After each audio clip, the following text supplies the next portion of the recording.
Students, मैं मोहम्मद अहमद इकबाल।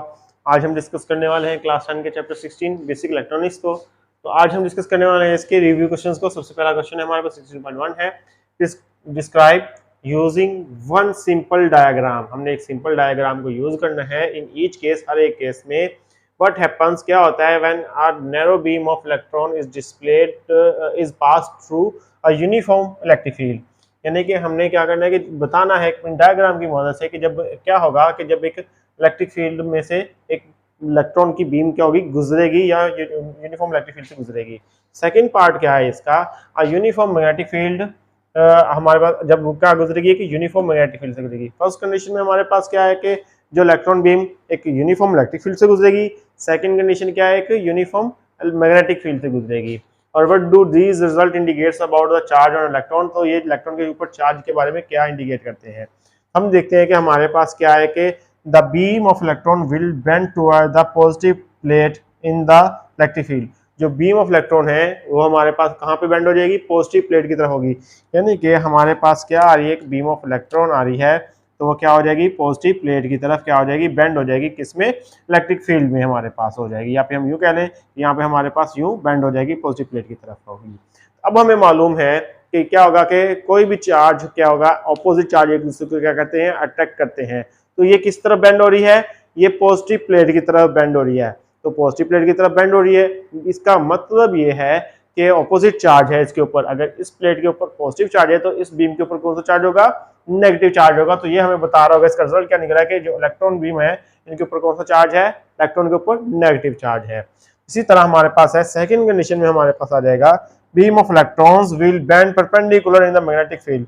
जो beam of electron होगा वो क्या होगी, परपेंडिकुलर बेंड हो जाएगी। किस तरह परपेंडिकुलर बेंड हो जाएगी, वो परपेंडिकुलर साउथ पोल की तरफ बेंड हो जाएगी हमारे पास। तो इस तरह हमारे पास हम कह देंगे कि ये हमारे पास के ऊपर क्या होगा, इलेक्ट्रॉन के ऊपर नेगेटिव चार्ज होगा। तो ये जब इलेक्ट्रिक फील्ड में गुजरेगी तो ये पॉजिटिव प्लेट की तरफ चली जाएगी, बेंड हो जाएगी। और जब मैग्नेटिक फील्ड के इफेक्ट में आएगी तो ये साउथ प्लेट की तरफ परपेंडिकुलर बेंड हो जाएगी। तो इस तरह हम इस डायग्राम की मदद से इसको डिस्प्ले कर सकते हैं या फिर अपने रिजल्ट को लिख सकते हैं। तो नेक्स्ट क्वेश्चन है हमारे पास, explain the working of different parts of oscilloscope. हमने ऑसिलोस्कोप की डिफरेंट पार्ट की वर्किंग के बारे में एक्सप्लेन करना है। हमने अपने लेक्चर में भी देखा था, ये एक लॉन्ग क्वेश्चन है, इसको आप बुक से भी देख सकते हैं, प्रीवियस हमने लेक्चर डिलीवर किया है उसमें से भी देख सकते हैं। इसमें थोड़ा सा मैं एक्सप्लेन कर देता हूँ।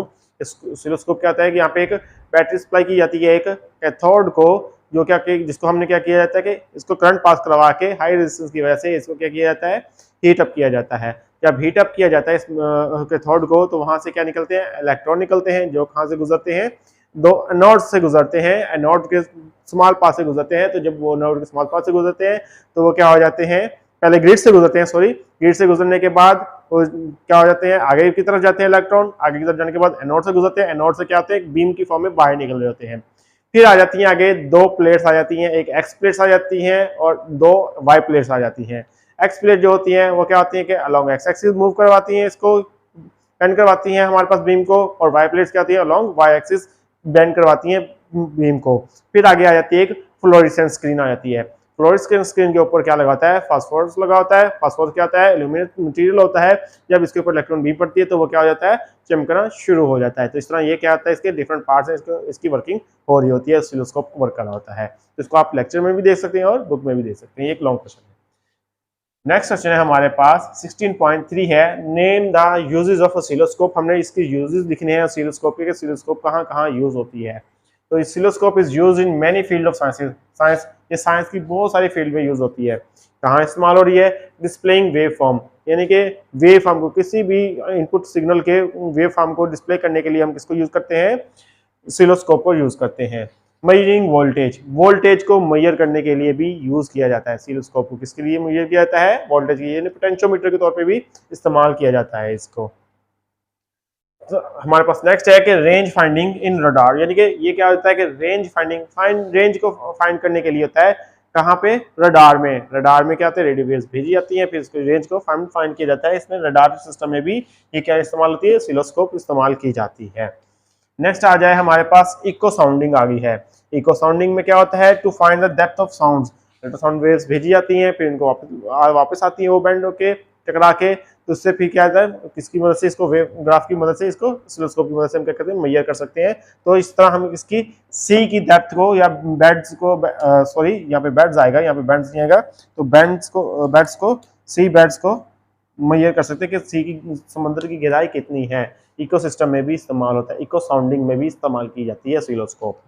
नेक्स्ट है हमारे पास CRO is also used to display heart beat.